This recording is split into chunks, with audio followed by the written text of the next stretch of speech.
Hello teachers, and welcome to this blended professional development course by Atomic Learning entitled Integrating Technology and 21st Century Skills in the Elementary and Middle Schools. This is the introduction video, which means you're in the right place. My name is Brad Flickinger and I'll be your course instructor. I have been an educator for about the past 15 years. I have been in elementary, middle, and high schools as teachers, as well as worked at the district level as a tech person.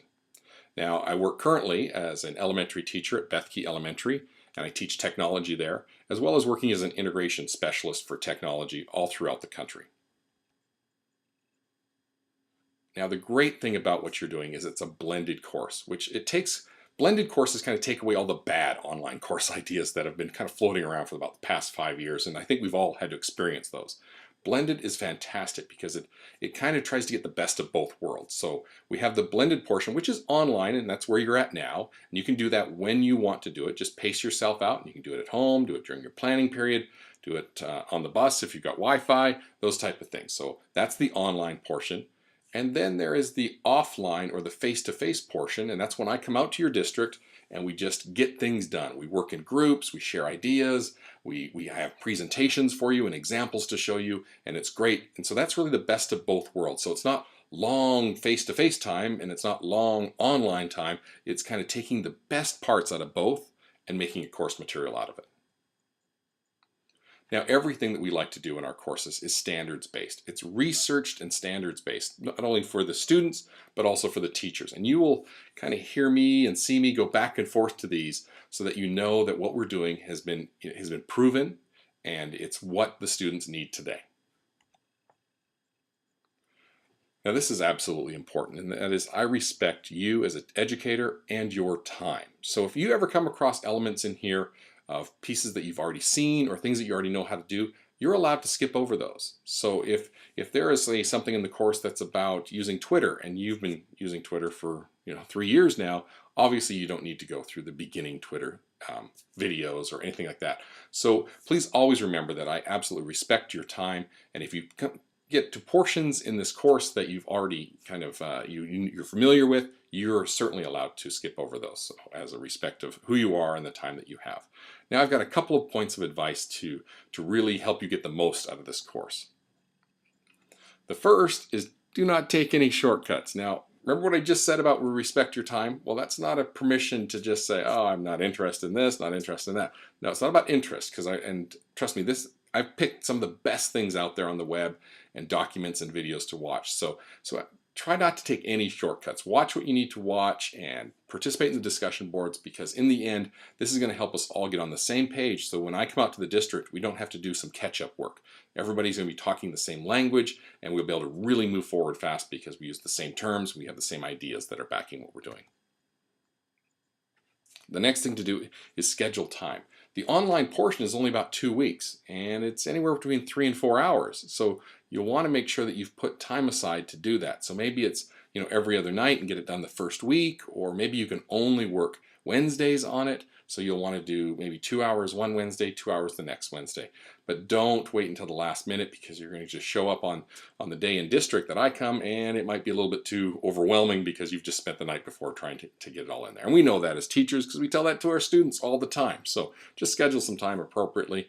And then the other advice I have is use the outline that I've put on the blended course. Just kind of use it as an outline, almost like a checklist if you want. You can even print that page and just start crossing off the things that you've done on my outline that you see right there when you logged into the professional development side. So that's a nice little trick too. Use it as your little checklist.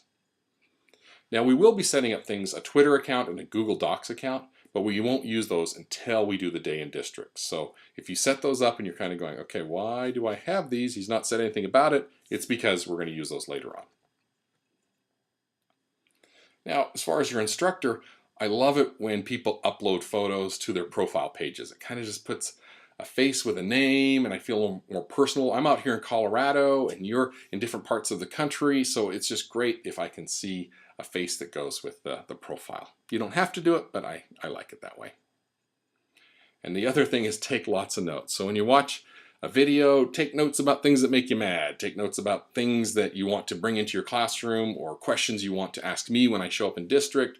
or things you want to talk with your teammates about, other teachers, just take lots of notes of the different things that we look at during this course, because that'll be helpful when we all get together. We can kind of share ideas, because you can go back to them and say, okay, remember that video you made me watch about XYZ? Well, it was really good until the person got to this point, and I disagree with this, and that this is why I do. And that's really going to bring up some great discussion points for us. Now, if you ever get stuck anywhere in the course, one of the first things that's listed on here is my email address. Just send me an email. I am connected with the tech department of Atomic Learning. We can get things figured out really quickly, and we can get you back on the way. If you just are kind of stuck with what do you do next, just let me know, and I can help you with that. And that'll also help me improve the course. So I want this course to flow really smoothly, and if I find out that half the people are getting stuck on step X or something, then I'll make sure that that's all fixed. So if you ever get stuck, just pop me an email and I'll be able to fix that. And now last, we have the discussions. Now, I know, look at the perfect teacher here with the little apple on the books there. Now, the discussions are listed all throughout this course. They're in the bottom of each section, and really participate in those discussions. I try to put some questions in there that are some real thought-provoking questions, and the discussion boards are not for us to just do our little fluff answers of like da da da da da da. I really want you to think when you participate in these discussions, and you don't have to agree with the concepts being, of course we respect each other, but I picked some videos and some ideas that really bring about discussion. And it's not necessarily that I agree with what I'm showing you, but I think that you should know what's out there and being said about educators and technology and those type of things. So really participate in the discussion, which brings us to our first point. And that is right below where this video link is the first discussion called Hopes and Fears. So go ahead and log into there and just say what your hopes are and what your fears are. And for example, it could be like, okay, I really hope that I'll be able to get 2 or 3 ideas to take back to my classroom and use today without spending a dime. My fear is that maybe there will be too many beginning technology teachers in the room, and all we're going to talk about are just the beginning basics, and we'll never cover some of the more in-depth advanced things. And so so that's a hope, that's a fear, and then that helps me as the instructor. I'm going to see all those come in from all the different teachers, and then I'll be able to kind of tweak my discussions and my lessons and my ideas when I come day in district. So that's very helpful for me. So don't feel like you're saying anything that could hurt my feelings. Just be respectful of everybody that might be in the discussion room, but that's the first assignment to do. So go do that, and then move on to the introduction area onto part 1, and just start right there in the learn part, and you'll see all the different questions that are going to be covered in this, and then just start right at the top of do, and you just start doing those items, and you'll be cruising through this course. So thank you for joining in on this course, and I look forward to working with you.